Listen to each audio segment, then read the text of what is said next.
भक्ति और त्याग की भूमि वीर भूमि चित्तौड़गढ़ किले के दुर्ग कराने के लिए आज मैं आपको चित्तौड़गढ़ दुर्ग किले के दर्शन कराने जा रहा हूँ। तो दोस्तों, ये वीडियो आपके लिए बहुत ही ज़रूरी है। महत्वपूर्ण जानकारी इस वीडियो में आपको मिलने जा रही है। तो बिना देर किए बिल्कुल तैयार हो जाइए। तो मैं गोविंद लाल और आप सभी को ले चलता हूँ चित्तौड़गढ़ दुर्ग दर्शन के लिए। दोस्तों, वह बड़े भाग्यशाली होते हैं जो इस वीरता की और शौर्य की कुंभा नगरी की भूमि के दर्शन करते हैं। वह बहुत ही भाग्यशाली होते हैं जिन्हें यहाँ के दीदार आँखों देखने से होता है।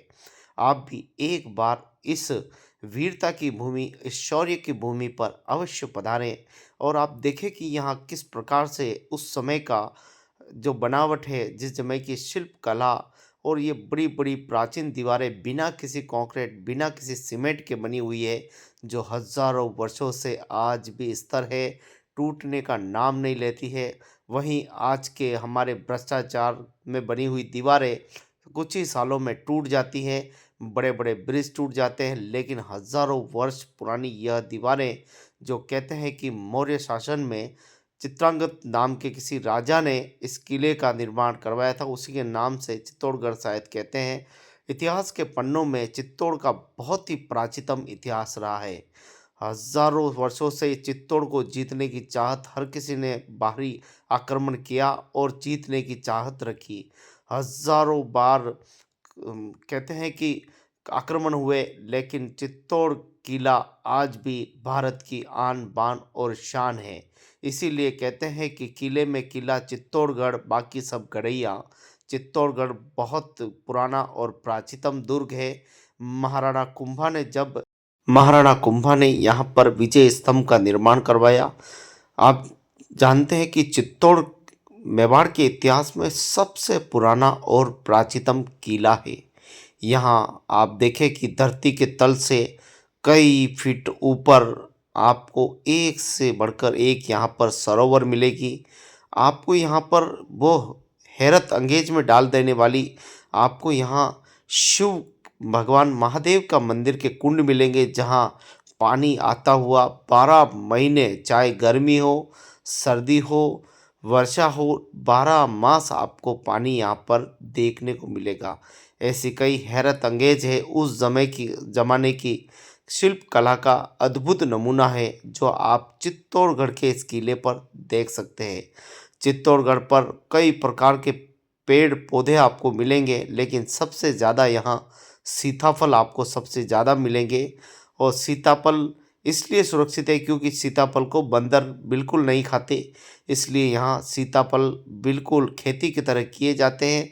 और जब सीताफल का सत्र आता है तो शायद यहाँ पर कुछ टेंडर भी होता होगा। ल- आप देखें कि चित्तौड़गढ़ का ये विजय स्तंभ एक तरफ दिखाई दे रहा है, जो कि चित्तौड़ की आन बान और शान है। ये चित्तौड़गढ़ का किला देखिए कितनी इमारतों के ऊपर है। इसका वीडियो अगर मैं बाद में कभी बनाऊंगा आपको, तो पूरे इसके इतिहास के बारे में हम जानेंगे। लेकिन आज हम पूरे इस चित्तौड़गढ़ दुर्ग की यात्रा करने वाले हैं, जो कि पूरी परिक्रमा अपन लगाने वाले हैं कि पूरे चित्तौड़ में हमको क्या कुछ आज देखने को मिलेगा। ये वही कुंड है जिसकी मैं बात कर रहा था। एक तरफ विजय स्तंभ है, विजय स्तंभ के बिल्कुल नीचे ही आपको ये वाली जगह मिलेगी जहाँ कुंड है, पूरा महादेव जी का स्थान है, जहाँ 24 घंटे पानी अभिषेक होता रहता है। इस प्रकार की यहाँ की व्यवस्था है। तो कुल मिलाकर प्राचीन समय में, उस समय भी इंजीनियरों ने कितना यहाँ उन्होंने अपना जो है विवेक खर्च किया होगा, कैसे क्या होगा उस ज़माने में भी, कैसे इंजीनियर हुआ करते थे। धरती के तल से मतलब सैकड़ों फीट ऊपर पानी भरा हुआ है। ये बड़ा वास्तव में आश्चर्यचकित जो है हमें आत्मा को झंझोड़ कर देता है कि उस समय की वैज्ञानिक तकनीक कितनी अद्भुत थी, कितनी अद्भुत। वास्तव में देखिए पूरा पानी नीचे भरा हुआ है। एक तरफ विजय स्तंभ को दर्शाया गया है, वहीं दूसरी तरफ मैं आपको पानी का कुंड बता रहा हूँ। उस ज़माने में कितने सुंदर सुंदर बगीचे हुआ करते थे। कुल मिलाकर चित्तौड़गढ़ दुर्ग अगर आपने नहीं देखा तो फिर कुछ नहीं देखा। चित्तौड़गढ़ आप जब भी आएँ तो यहाँ कुंड के दर्शन, महादेव जी के दर्शन, और यहाँ पर उन लोगों से भी देखा जो कि यहाँ नियमित जितने भी वानर है, पशु प्रेमी हैं, वो सब यहाँ पर आते हैं और चने खिलाते हैं यहाँ। यहाँ सभी बांदरों को चने खिलाने वाली माता यहाँ बैठती है और भी भाई बैठते हैं और नियमित जो भी टूरिस्ट आते हैं वो वानर राज को, बंदरों को, सभी को यहाँ पर पशु पक्षियों को दाना देते हैं। ये वास्तव में, और ये देखिए एक तरफ पुराने पुराने मंदिर और दूसरी तरफ विजय स्तंभ दिखाई दे रहा है और बिल्कुल इतना अच्छा लगता है यहाँ जब भी आते हैं, चाहे सर्दी हो, गर्मी हो, वर्षा हो, किसी भी महीने में अगर आप चित्तौड़ किले पर आएंगे, हर मौसम यहाँ पर बहुत ही अच्छा लगता है। चित्तौड़गढ़ जब भी आप दुर्ग में आए तो आप चित्तौड़ के इस इतिहास से परिचित हो सकते हैं। यहाँ महाराणा कुंभा, महाराणा सांगा, कई महाराणाओं के इतिहास आपको यहाँ पर देखने को मिलेंगे। महाराणा उदय सिंह जी जब छोटी सी उम्र में भी जब महापन्ना धाई ने सहयोगियों की मदद से कैसे उदयपुर पहुंचा दिया था, उसके बाद में उदयपुर की स्थापना हुई और उसके बाद में उन्हीं के पुत्र महाराणा प्रताप जिनके शौर्य की गाथाएं पूरे विश्व में गुंजायमान है। यहाँ के आराध्य देव, यहाँ के कर्ता धर्ता एकलिंगनाथ, ये सामने मंदिर दिखाई दे रहा है, ये माँ काली का मंदिर है। काली का मंदिर, यहाँ पे भी आप दर्शन जरूर करें। कुछ ही देर हम आगे चलते हैं तो यहाँ पर हमको पद्मिनी महल, पानी में महल, कई प्रकार की ऐसे हमें कलाकृतियाँ मिलती है जो वास्तव में आज की कलाकृति पर, आज देखिए कितनी बड़ी बड़ी होटलों बन रही है पानी के बीच में, लेकिन उस ज़माने में बिना किसी संसाधन के इस प्रकार से महल बनाए जाते थे और उसमें बिल्कुल नियमित रूप से लोग रहते भी थे। और कैसे वो लोग वहाँ तक पहुँचते थे, कैसे मेटल पहुँचता था, ये भी बड़ा एक आश्चर्यजनक बात है। तो वास्तव में ये मेवाड़ की धरती, ये चित्तौड़गढ़ की धरती वास्तव में रहस्यों से भरी हुई है।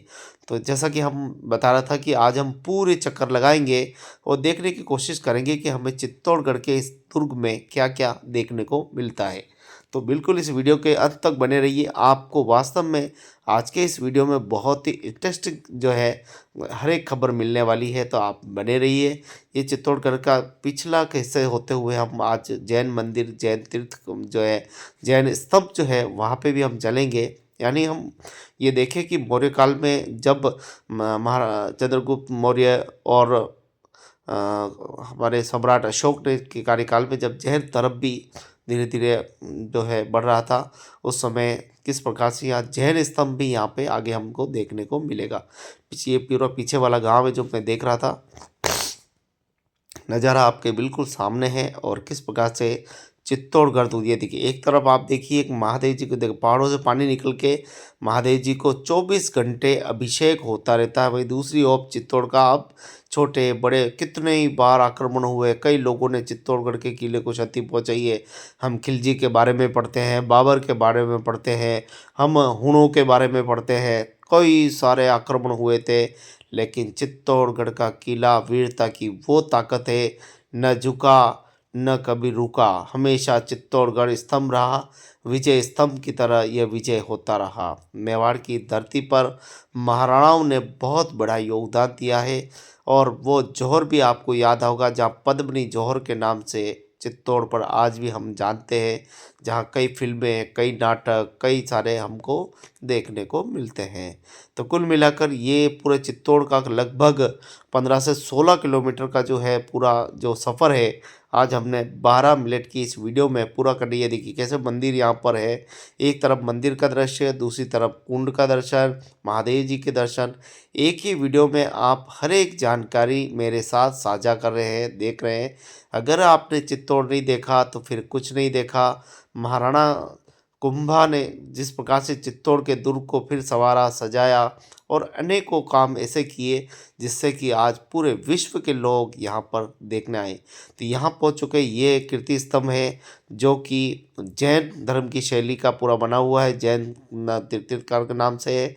उसके बाद में हम आगे चलेंगे और हम आगे चलने के बाद पूरे देखेंगे, पूरा चक्कर हमने लगा लिया है और पूरा जो ये चित्तौड़गढ़ का दुर्ग है, फिर हम वापस जहाँ से हम चढ़े थे वहीं से वापस उतरने का भी नीचे प्रयास करेंगे और आपको पूरी परिक्रमा लगाई है जिससे कि आप ये समझ पाएँ कि चित्तौड़गढ़ का जो दुर्ग है, किला है, वहाँ पर चारों तरफ क्या है। बहुत से लोग इस तरफ नहीं आते हैं, चित्तौड़ दुर्ग के आसपास घूमकर, विजय स्तंभ घूम कर चले जाते हैं। ये देखिए आपको पीछे की ओर आएंगे और साइड की ओर, उत्तर दक्षिण पूर्व चारों तरफ जाएंगे, आपको मंदिर, कई सारी जो है पुरानी प्राचीन चीज़ों के दर्शन आपको करने को मिलेंगे।